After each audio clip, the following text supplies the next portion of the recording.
Bismillahirrahmanirrahim.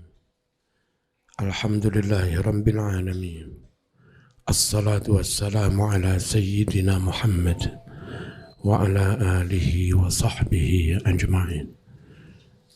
Yang kedua, sumpah rumus yang bisa menyebabkan orang masuk neraka kekal.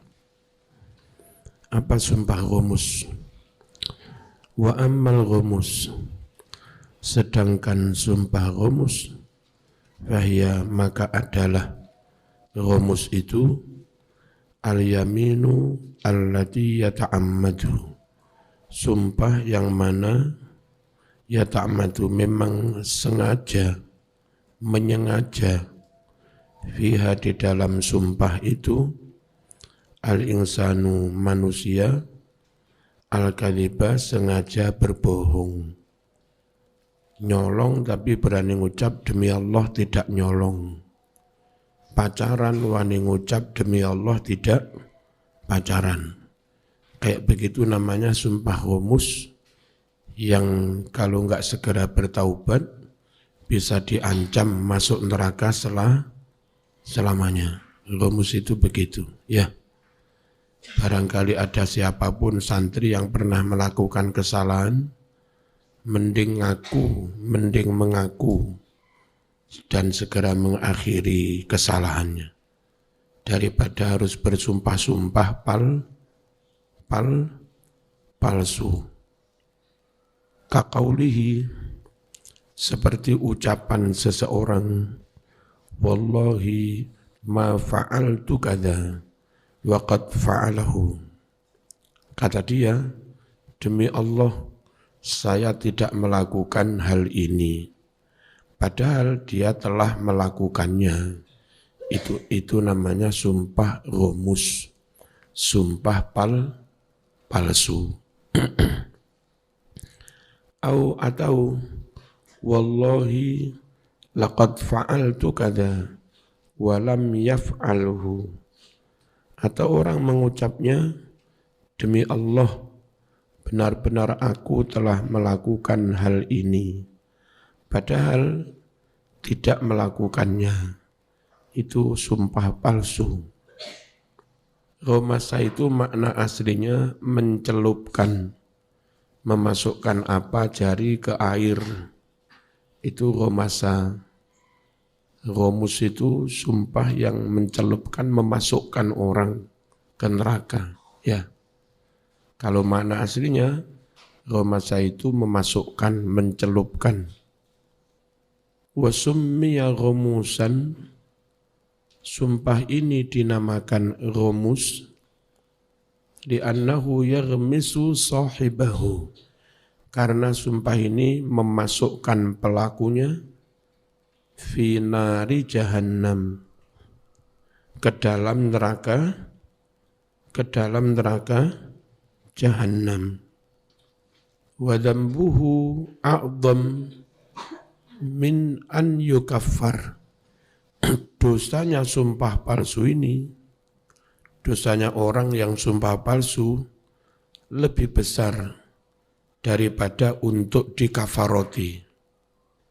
Jadi kalau kafarot sekedar puasa 3 hari atau memberi makan 10 orang miskin, atau membeli pakaian untuk 10 orang miskin, itu belum mampu menebusnya.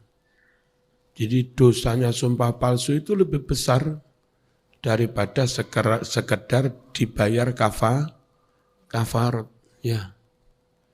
Sekali lagi, santri enggak boleh bohong, apalagi bohongnya ditambahi sumpah. Itu sumpah rumus yang dosanya sangat besar. Terus sumpah itu merusak Islam, sumpah palsu itu merusak Islam. Kalau dilakukan oleh tokoh NU, merusak kepercayaan umat pada NU. Maaf, orang non-muslim kalau sering dibohongi umat Islam, apalagi bohongnya pakai sumpah dan ketahuan bohongnya, lama-lama mereka umat Islam itu suka bohong pakai sumpah lagi. Jangan-jangan Muhammad juga suka bohong. Kan gitu. Sehingga mereka sanksi ragu terhadap kebenaran Islam. Enggan masuk Islam. Penyebabnya perilaku umat Islam sendiri. Sudah bohong, pakai sumpah lagi. Ya, dari situ kalau dikatakan dosanya sangat besar pantas. Karena ini mendowngrade Islam. Karena ini menjatuhkan kepercayaan umat lain kepada Islam, menghijab dakwah.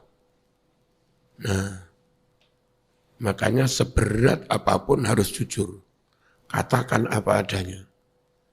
Pesan Nabi kepada Sayyidina Ali, Ya Ali alaika bisidqi wa in dharraka wa iyyaka wal kadhib wa in nafa'aka. Wahai Ali, kau harus jujur terus apapun resikonya. Jangan sampai bohong sekalipun, apapun keuntungan yang kau dapatkan. Ya, di salah satu pengurus oknum ya di PW itu ditengarai berbohong dalam bersumpah. Wah, itu langsung jatuh. Kepercayaan orang lain kepada dia langsung jatuh sudah. Apalagi peristiwa itu sekarang terekam semua. Tanda tangan direkam, sambutan direkam, dan rekaman itu belum hilang. Kalau akhirnya datang ke pengadilan bersumpah, memberi kesaksian enggak sama, pasti ketahuan bohongnya. Ya, jujur aja sudah. Ya, kami salah dan kami enggak akan melakukan lagi. Santri sekali lagi juga begitu. Nyolong, pacaran, ojo sampai berbohong, ndang jujur, ndang matur punyai, ndang matur umi, ndang tobat.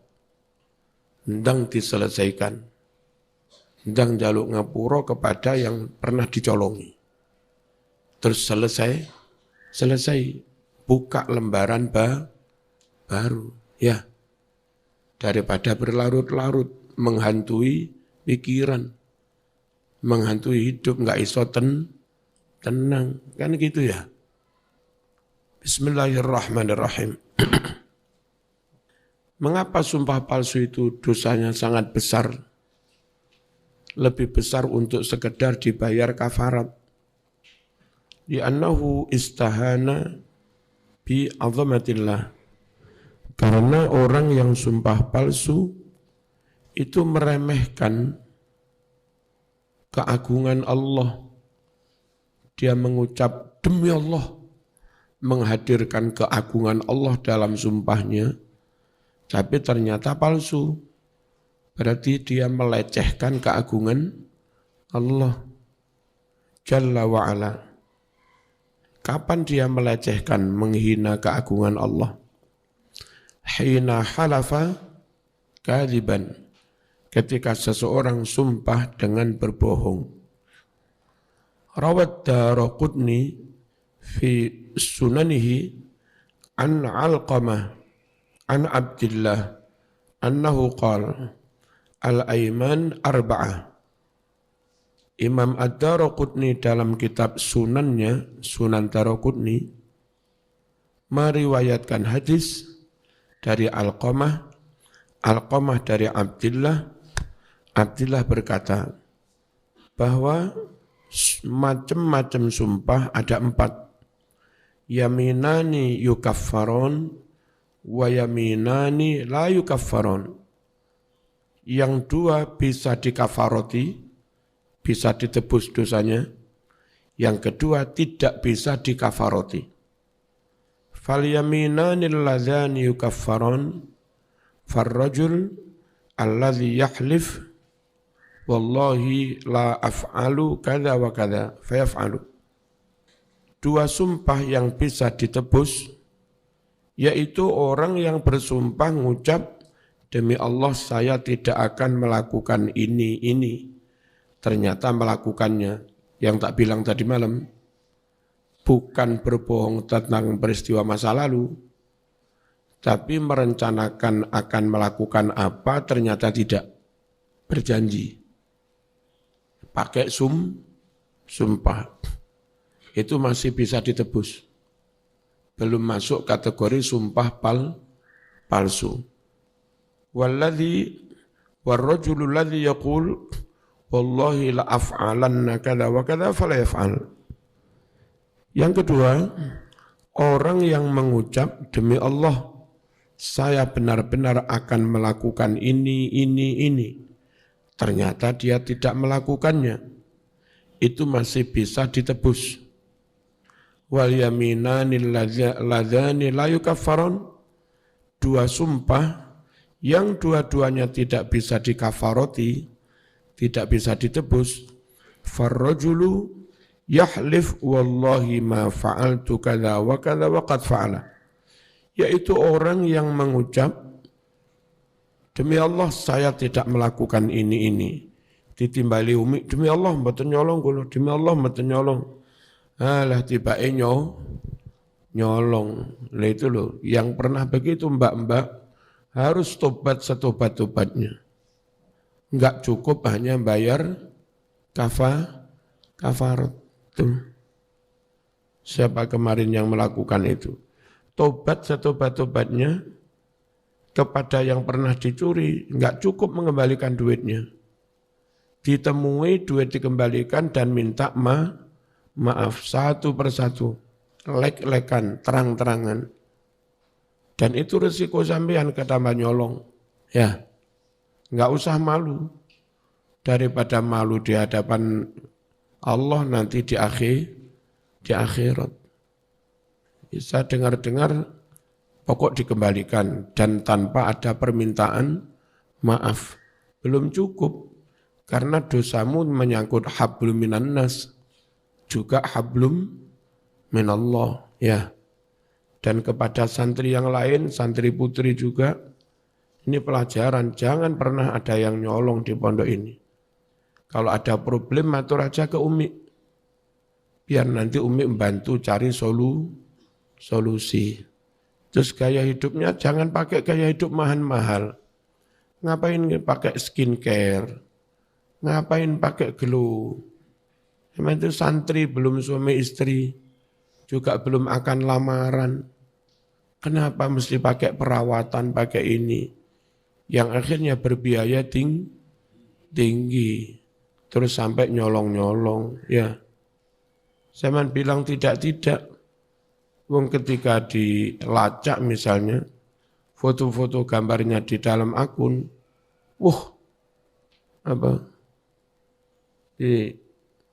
yang ditampilkan dalam akun wajahnya pakai yang mengkilat ya, kayak begitu. Salah satu penyebabnya dia ingin tampil wah tanpa melihat ekonomi orang tuanya. Di sini sampean bukan artis. Artis berdandan mahal sampai jutaan. Emang diundang sekali manggung 100 juta. Enggak usah bergaya artis. Ya, mau pamerno sopo. Maca api-api ya paling ditampilnya yang HP-ne dewi. Perilaku yang enggak masuk akal, di luar perhitungan. Apa itu? Ngaji di mana-mana ya begini ini sudah. Enggak pakai skincare, enggak pakai perawatan ya. Enggak pakai dirias, ya sudah. Mau seperti ini ya silahkan ngundang saya, enggak mau ya enggak paten. Enggak masalah. Gitu aja kok. Repot. Sungguh orang yang tampil alami itu lebih lepas, enggak ada beban moral, enggak ada beban pikiran, enggak ada beban mental. Kalau ternyata kita bodoh, enggak apa-apa, memang kami enggak pernah menampilkan kayak alim. Yang repot itu kadang menampilkan kayak alim, kayak habaib, kayak syekh, kemabib, ternyata goblok. Beban mas. Mending orang itu tampil apa adanya. Ya.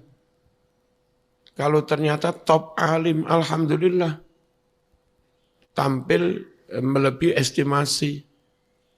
Kalaupun ternyata tampil biasa, emang penampilannya juga biasa, nggak masalah. Gitu.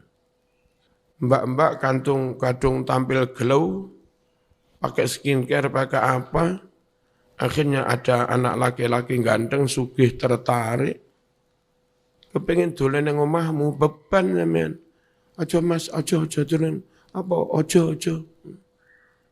Konangan melarate. Inilah. Khawatir konangan melarate. Konangan desone. Ya. Akhirnya terus ngoyo. Betul nopo-nopo tapi 2 bulan lagi silahkan ke rumah kami. Ngoyo-ngoyo 2 bulan pinjam bank omahe direhab. Saking nuruti penampilan. Nanti pas keluarga dia datang, minjam sofane tonggo. Kan terlalu ngoyo kayak begini. Beban. Terus mobilnya tonggo disuwun mas, diluke mas. Mobilnya tak diambil kamu. Kulo parkir teng omah kula ngono tok. Masya Allah. Kok cek kebacute dengan penampilan. Biasa ya mbak ya. Cantik itu dari dalam. Kau pinter sekali. IP-mu 4,00. Akhlakmu luar biasa. Adab tata kramamu luar biasa. Satu pun teman gak ada yang pernah kau sakiti. Satu pun teman gak ada yang pernah kau khianati. Sungguh sampean melegakan semua orang. Diterima oleh semua orang. Itu loh sebetulnya cantik yang benar-benar cantik. Enak, nyaman, di sana banyak teman, di sana banyak teman, di mana-mana diterima. Masya Allah. Itu. Daripada di sana, lapor ini. Di sana dicurigai, di sini dicurigai, di mana-mana dicurigai. Di sini ditolak, di mana-mana ditolak. Sungguh kayak jadi neraka dunia ini. Katanya Ki Mas Duki Mahfud, abahnya Gus Is, orang itu asal baik diridhoi. Jangankan masuk surga, masuk neraka aja enggak apa-apa. Jangankan masuk istana, masuk penjara itu enggak apa-apa. Orang baik-baik diridhoi. Masuk penjara menjadi pejabat di penjara, Mas. Menjadi kalapas. Kalapas setiap hari di penjara, tapi enggak apa-apa. Malaikat Malik pekerjaannya di neraka, Mas. Tapi ya nyantai saja, memang pekerjaannya di situ. Ya, yang penting Allah ridho, Allah memberi penugasan. Malaikat Ridwan ditugaskan di surga, Malaikat Malik ditugaskan di neraka. Apa susah Malaikat Malik? Enggak susah juga. Emang tugas itu diridhoi Gusti Allah. Ya, asal diridhoi. Kalau enggak diridhoi, di istana sekalipun soro, Mas. Zaman hidup di rumah mertua yang kayak istana. Sembarang makanan, prasmanan lengkap. Tapi sungguh hari-hari kau dimurkai mertua. Payah mangan bareng. Cuma lagi, karena ndang badok kana. Sosor kana. Apa ya bahagia. Ya. Meskipun dohirnya kayak istana, enggak penting, ngejar dohir itu enggak penting. Yang penting itu kebahagiaan hati. Paham apa enggak begini? Udah, sama lihat kami, Umi, neng dalam. Kami itu Mas, andai mau bermewah-mewah, sangat-sangat mampu. Sangat-sangat mampu. Hampir setiap hari disangoni uang, jutaan.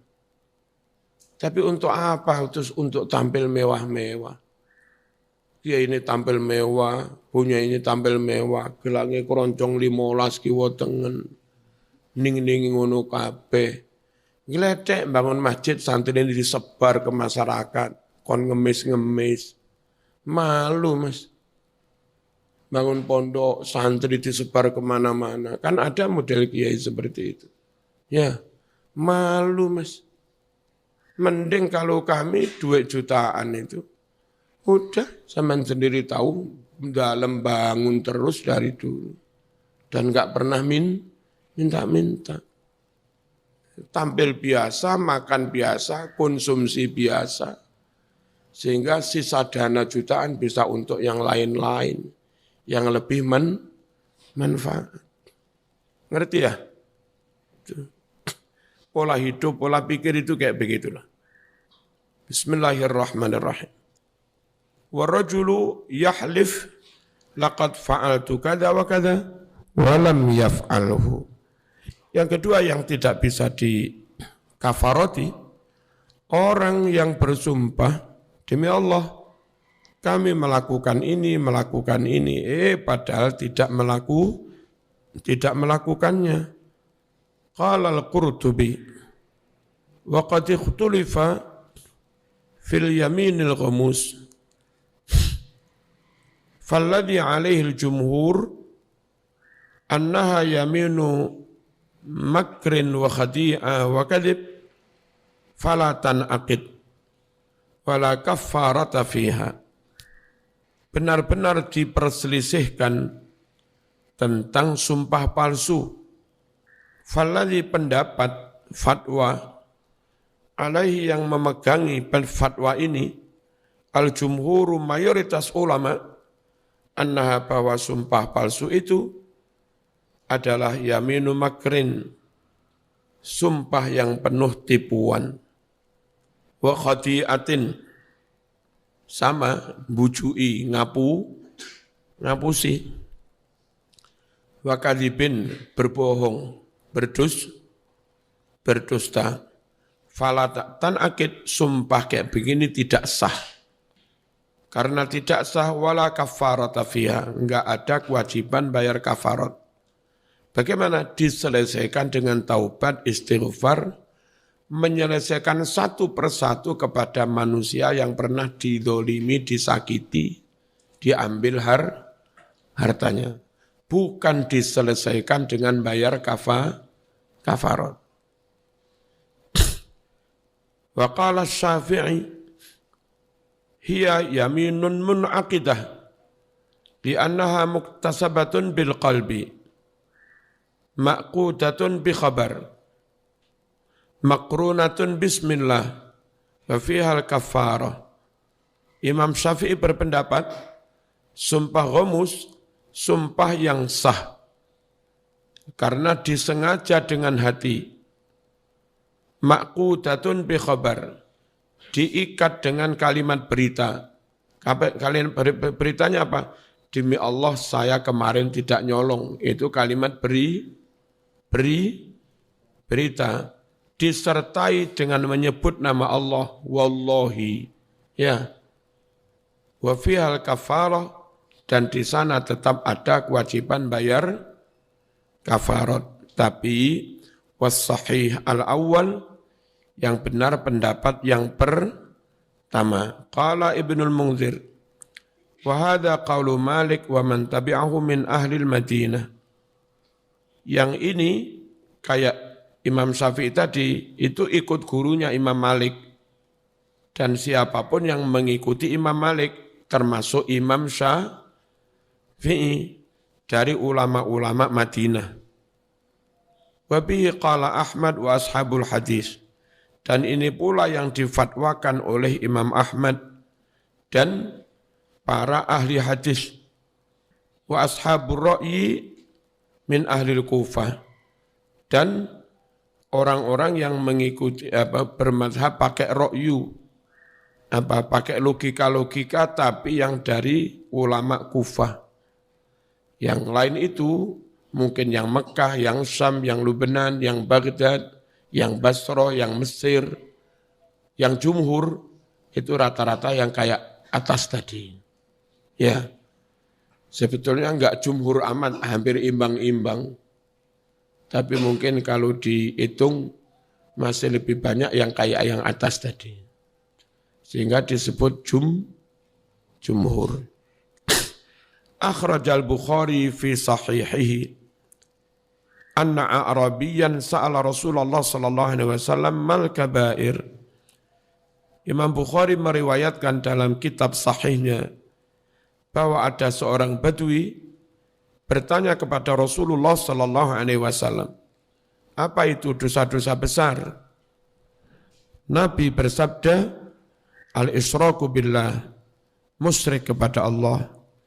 Qala badui bertanya, summa madza, lalu apa lagi? Qala Nabi bersabda, uququl walidain, menyakiti mendurhakai orang tua, jangan sampai. Terus anak itu kadang diuji, perhatikan sini, orang tua mungkin bercerai, tukaran. Nah, anak kadang terbawa emosi ibunya, bolo ibu musuhi bapaknya. Atau terbawa emosi bapaknya, bolo bapaknya musuhi ibunya. Ya, sama jangan ikut-ikut. Ibu tetap di birrul walidain, bapak tetap di birrul walidain. Perkara urusan beliau, itu urusan beliau. Barangkali pertama awal-awal belum bisa disuani, sek panas. Ya taman tetap niat, nantilah kalau sudah adem kita sowan. Hari royo, hari ria, bapak sudah nikah lagi dengan orang. Ya zaman suan ibu dulu, sungkem kalau ada rezeki dihaturkan. Terus nanti ganti suan ke bapak. Itu tetap dua-duanya diapi. Anak kadang terbawa, musuhi bapake. Ya zaman belo ibu itu benar, tapi musuhi bapak itu enggak benar. Belo bapak ya benar, tapi musuhi ibu enggak benar. Nah begitu caranya ya. Dan zaman nanti kalau berkeluarga, problem kayak apapun, mending zaman pertahankan keluarga. Karena kalau sudah cerai, anak jadi korban. 1-2 kasus pencurian di pondok ini, anak nyuri, itu rata-rata karena problem keluarga broken gitu. Ya, mentalnya ke anak goncang kan anak-anak. Ya, sulit mas membangun mental anak baik menjadi anak soleh-solehah. Kecuali keluarga itu benar-benar sakinah, tenang, harmonis, damai, rukun, itu baru bisa membangun keturunan yang baik. Dulu ada pernah yang konsultasi ke saya. Istrinya itu mimpin perusahaan top di Amerika. Terus suaminya ngerawat anak. Ngelongso juga suami nggak nyambut gaya, hanya ngerawat anak. Bukan hanya itu, istri itu kalau ketemu bentak-bentak, ngampleng juga. Laki-laki mas, diperlakukan begitu oleh istrinya, oleh perempuan. Wah, terhina. Apa terhina ini? Jatuh nama hamba. Wong lanang ya dikamplengi sing wedok. Konsultasi di rumah. Emang umur berapa sekarang? Umur 50 Ki. Anak sampean sudah mau kuliah. Mas, andai umurmu nanti 63. Umurmu tinggal 13 tahun. Mari ngono mati. Mending sampean bersabar 13 tahun. Dikamplengi, diidoni. Tapi keluargamu utuh. Daripada sampean harus melawan, bercerai, puas sekarang tapi anakmu jadi korban. Sampai kayak begitu. Saya memberi pertimbangan dalam rangka menjaga keutuhan keluarga. Sambil baca-baca ini mas. Siapa tahu nanti istrimu terus hatinya luluh. Alhamdulillah bisa bertahan keluarganya. Ya, mas-mas kalau menikah pelajari karakter calon istrimu. Ngamuan nopo ora. Kayak ngamuan, temperamental, emosian. Ojo mau rabi senajan gak ayu ya. Ya kan. Kalau sabar, pengertian, jembar dodone luas wawasannya. terus kontrol emosinya top sudah. Adem lah yang kayak begini, Mas. Harusnya calon ibunya anak-anak itu kayak begini. Sing kayak begitu sampean gelem mau meskipun cantik ya. Kan gitu ya. Kalaupun rodo elek tapi dalamnya api, ayu dalamnya elek, sungguh kecantikan dalam itu lebih menjamin daripada cantik di luar. Apa tadi? Durhaka pada orang tua. Qala, si Badui bertanya lagi, summa madza, lalu apa lagi? Qala, Nabi bersabda, ini loh Mas, dosa besar.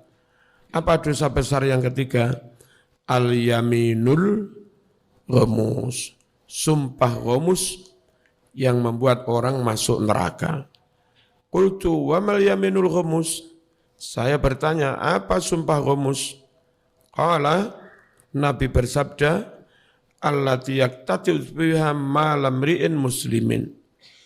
Sumpah yang mana orang merampas harta umat Islam yang lain dengan bersumpah itu. Demi Allah niku tanah kula. Tanpa surat, tanpa bukti. Dia malam-malam mencabut batas tanah. Diambakno sak meter. Panjangnya 20 meter. Nah, di Kota Malang kayak Sumbersari sekitar Brawijaya 1 meter 20 juta. Batas mau ambaknya sak meter, panjangnya 20 meter. 20 juta ping 20 meter. Piro itu Mas? 400 juta nayamul. Saman sumpah-sumpah, demi Allah, niki tanah kulo, niki lu batasnya. Padahal enggak. Sumpah yang kau gunakan untuk mengambil, untuk merampas harta orang lain. Itu sumpah palsu. Huwa fiha kadhib. Dalam sumpah ini orang itu bohong. Ini enggak sembarangan Mas. Ini hadis riwayat Imam Bukhari. Al-hukmu tsani, hal tasihhul kafarah qabla al-hanfi atau hunfi fil yamin. Sahkah bayar kafarat sebelum melanggar sumpah?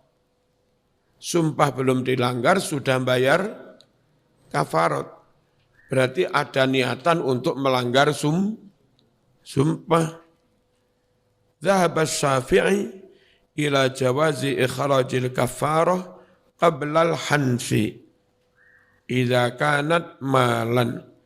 Imam Syafi'iyah berpendapat boleh mengeluarkan kafarat sebelum melanggar sumpah jika kafarat itu berupa duit, berupa harta.